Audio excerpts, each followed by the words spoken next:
जय हिंद दोस्तों। रीट की परीक्षा हेतु आपको अग्रिम बधाई शुभकामनाएं। कुछ टिप्स हैं जो बिना एक्स्ट्रा मेहनत किए आपके परसेंटेज में, क्वालिफाइंग मार्क्स में 8-10% का बढ़ोतरी कर सकती है। आपको याद रखिए, सबसे पहले तो परीक्षा हॉल में टाइम पर पहुंचना है। इस बार परीक्षा केंद्र में पहुंचने का समय परीक्षा के समय से 1 घंटे पहले है। विशेष ध्यान रखें, थोड़ी सी लापरवाही भारी न पड़ जाए। जैसे ही आप परीक्षा हॉल में पहुंच जाए, आपको OMR शीट मिले तो रोल नंबर, आपके पेपर की जो सीरीज है बिल्कुल सही सही भरे, क्योंकि ये चूक भारी पड़ती है। उसके बाद जैसे ही आपको पेपर मिले तो उसके ऊपर के निर्देश भी ध्यान से पढ़े। खुद को ज्यादा ज्ञानी नहीं समझे, क्योंकि हो सकता है उन निर्देशों में कोई नई बात हो। और कुछ नहीं तो ये फायदा तो जरूर होगा कि निर्देश पढ़ने की इस प्रक्रिया में आपके ब्रेन पर जो स्ट्रेस है एग्जाम का, वो काफी हद तक रिलीज हो जाएगा और आपको रिलैक्स होने में मदद मिलेगी। जैसे ही आपके हाथ में पेपर आता है तो आप बिल्कुल कूल रहे, स्माइल मोड में रहे, घबराए नहीं, धैर्य रखें। क्योंकि अगर आपने थोड़ा सा भी अपने ऊपर एग्जाम फोबिया हावी होने दिया तो डेफिनेटली 5-7 क्वेश्चन ऐसे होंगे ही होंगे जो आपका आते होंगे, फिर भी गलत हो जाएंगे, तो आपको उनसे बचना है। इसके बाद आप ये थोड़ा सा ध्यान रखिए, जैसे जैसे पेपर हल करते जाएं, हर प्रश्न को आप पढ़ते जाएं, और प्रश्न को पढ़ते ही अगर उससे रिलेटेड आपको उत्तर आ रहा है तो उससे संबंधित सर्किल तुरंत भर दें। कई स्टूडेंट क्या करते हैं कि पेपर में टिक लगा लेते हैं और सोचते हैं हम बाद में एक साथ इनके सर्किल भरेंगे। होता क्या है कि मान लीजिए आपने 17वें का सर्किल 18वां भर दिया, 18वें का गलती से फिर 19 भरोगे, 19 का 20, और वो पूरी सीरीज बर्बाद हो जाएगी। और आखिरी समय में आप प्रेशर में उसको जितना सुधारने जाएंगे उतनी गलतियां होती जाएगी। और एक बात और ध्यान रखिए, यदि आपने कोई प्रश्न हल नहीं करना चाह रहे हैं, आपको डाउट है, तो आप उसके आगे क्वेश्चन मार्क ऐसा कुछ लगा दीजिए जिससे ये पता चल जाना चाहिए कि कौन से क्वेश्चन का आपने सर्किल भर दिया और कौन से का नहीं भरा है। अगर आपको जरा भी डाउट हो तो आप सर्किल मत भरिए, क्योंकि आपको पता है कि व्हाइटनर का यूज कर नहीं सकते। एक बार आपने सर्किल भर दिया, फुल एंड फाइनल, फिर उसको सुधारने का आपके पास कोई मौका नहीं रहेगा।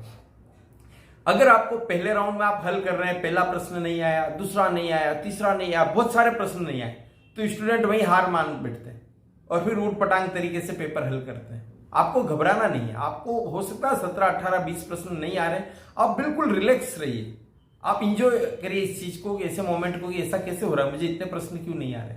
लेकिन याद रखिए, जब आपका ब्रेन है ना, वो मोबाइल की तरह प्रोसेस करता है। जैसे जैसे आप सेकेंड राउंड वापिस हल करेंगे तो उन प्रश्नों को जिनको आपने पढ़ रखा है, जिनको आपने पहले कभी कभी हल कर रखा है, उनका उत्तर डेफिनेट आपके ब्रेन में धीरे धीरे प्रोसेस होके क्लिक होके आएगा ही आएगा। ये बात आप याद रखिए, क्योंकि आपका जो उत्तर है ना कहीं बाहर तो है नहीं, उन 4 ऑप्शन में से ही है। तो आप बिल्कुल, आपको कॉन्फिडेंस बनाए रखना है। अब यहां पर एक चीज ये भी है कि आपको थोड़ा अंदाज भी लगाना है। जो आपको आते हैं डेफिनेटली वो तो आते ही आते हैं, लेकिन कुछ प्रश्न ऐसे भी होंगे जिनके बारे में आपके पास कोई आइडिया नहीं है, फिर आप क्या करेंगे। तो यहां पर आपको थोड़ा सा ध्यान रखना है कि अब अपने को अंदाज लगाना है कि भाई कुछ प्रश्न ऐसे हैं जिसमें हमको अंदाज लगाने की जरूरत है। तो याद रखिए, आप प्रश्न पढ़ रहे हैं और अगर आपने उस प्रश्न के ऊपर, ऑप्शंस के ऊपर हाथ रख के प्रश्न पढ़ा है, तो प्रश्न पढ़ते ही आपके दिमाग में कोई न कोई आइडिया, उस प्रश्न के उत्तर से जुड़ी कोई न कोई बात क्लिक होगी। फिर आप हाथ हटा करके उन ऑप्शंस को पढ़िए, वो अगर उसमें मिल जाती है तो वह पक्का डेफिनेटली वह उत्तर सही होगा ही होगा। कई बार क्या होता है कि 4 ऑप्शन को पढ़ने के बाद अपने मन से एक आवाज आती है कि यही है राइट चॉइस बेबी, आहा, तो डेफिनेटली मन की आवाज सच्ची होती है, वह ऑप्शन सही होगा ही होगा, भ्रम में पढ़ने की जरूरत नहीं है। कई बार क्या होता है, आप देख लीजिए कि सामान्य तौर पर, ये मैं उन क्वेश्चंस के बारे में बता रहा हूं जिनके उत्तर के बारे में आपको आइडिया नहीं है और आप अंदाज लगाना चाह रहे हैं। याद रखिए, बाकी जो सही है वो हर हाल में सही है और जो गलत है वो हर हाल में गलत है। यहां हम बात कर रहे हैं तुक्के लगाने की, कि अब जो ऑप्शन, अगर 4 ऑप्शन में कोई ऐसा ऑप्शन दे रखा है कि उपरोक्त सभी सही है, तो सामान्य तौर पर इसके सही होने के चांस ज्यादा होते हैं। अब याद रखिए, यहां पर एक गलती से बचिए।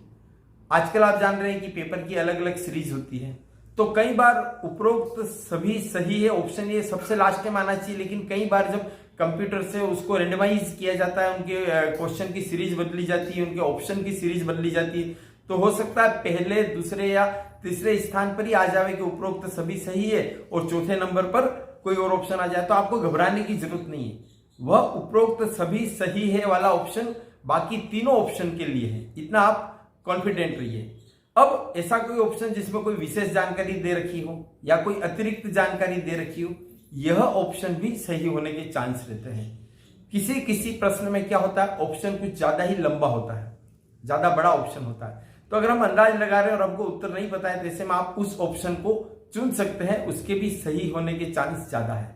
एक आते हैं कथन और कारण, कि कथन और कारण दोनों सही है तथा कारण कथन का सही स्पष्टीकरण करता है, तो ऐसे में यह वाला ऑप्शन हमेशा सही होता है और सामान्य तौर पर यह पेपर में ऑप्शन ए होता है। तो इस तरह से आप अंदाज लगा सकते हैं। सुमेलित करने वाले जो प्रश्न है उसमें ज्यादा टेंशन लेने की जरूरत नहीं है। आप सोचते एक साथ 4 हमको नहीं आ रहा है, कई बार 1 या 2 भी हमको उनमें से पता होता है तो पूरा क्वेश्चन सेट हो जाता है। कालानुक्रम वाला भी जो जमाने के आते हैं तो इसी सुमेलित करने के हिसाब से अगर हमको 1-2 का भी आइडिया हो जाए कि कौन सी घटना पहले हुई कौन सी बाद में हुई, 1-2 का भी आइडिया हो जाए तो उसके आधार पर वह भी सेट हो जाता है। सही कूट का चयन करने में थोड़ा सावधानी रखनी पड़ेगी। यहां पर याद रखिए कि रीट में किसी भी तरह की कोई निगेटिव मार्किंग नहीं है, इसलिए आपको सभी पूरे के पूरे 150 क्वेश्चन हल करने हैं। सामान्य तौर पर मैं सलाह देता हूं कि इन 150 क्वेश्चंस में भी आपको सबसे पहले अपने सब्जेक्ट को हल करना चाहिए। जैसे अगर आप L2 में है तो आपको सामाजिक है तो आपको सामाजिक के पहले हल करना चाहिए, और जो गणित के हैं या जो भी टाइम कंज्यूमिंग क्वेश्चन है उनको सबसे आखिरी में लेना चाहिए, क्योंकि कई बार हम उसमें उलझ जाते हैं, बाद में समय कम पड़ जाता है, तो बाद वाले प्रश्नों के लिए हम पर एक्स्ट्रा प्रेशर और लागू हो जाता है। उसकी वजह से हम कई बार आते हुए हड़बड़ाहट में भी गलत कराते हैं। तो आपको इस चीज का विशेष तौर पर ध्यान रखना है। और मैं तो यही कहूंगा कि जिनके भी L2 में मैथमेटिक्स है और L1 में तो मैथ्स के सवाल आएंगे इसी, तो आधे से ज्यादा क्वेश्चन तो आप ऑप्शन देख के ही हल कर लेंगे। ऐसा नहीं हो कि आप क्वेश्चन पढ़े और हल करने बैठ जाए और फिर ऑप्शन देखें। क्वेश्चन को पढ़े, ऑप्शन देखें, ऑप्शन में से अगर उत्तर निकल आता हो तो बहुत अच्छी बात है, तभी अगर नहीं निकले तभी आप हल करें। अब कुछ ऐसे क्वेश्चन होंगे जो बिल्कुल ब्लाइंड, आपने पढ़े ही नहीं, आपको कुछ ध्यान में ही नहीं आ रहा, ऐसे 20, 30, 40, 50 क्वेश्चंस भी हो सकते हैं। तो उन सभी क्वेश्चंस पे याद रखिए, उन क्वेश्चंस की बात हो रही है जिनके बारे में आपको किसी तरह का कोई आइडिया नहीं है और आप बिल्कुल, चूंकि निगेटिव मार्किंग है नहीं इसलिए हम उन पर ब्लाइंड गेम खेलना चाह रहे हैं। तो उन बचे हुए उन प्रश्न पर सभी पर या तो आप बी करें या आप सी करें। कंपैरेटिवली इनके उनके उत्तर सही होने के चांस ज्यादा है, लेकिन यहां पर ज्यादा होशियारी मत करिए कि आधों को बी कर दिए आधों को सी कर दिए, है ना। कहीं ऐसा हो जाएगा बी वाले में सी सही है ना सी वाले में बी। आपको बी है तो फिर बचे हुए को सभी को बी करना है या फिर बचे हुए सभी को सी करना है। टाइम मैनेजमेंट का ध्यान रखिए शुरू से, क्योंकि अगर आप शुरुआत में ढीले पने से धीरे धीरे आराम से करेंगे तो बाद में वही साइको प्रेशर होना ही होना है। तो ये छोटी मोटी टिप्स इनका बहुत खास तौर पर ध्यान रखिए।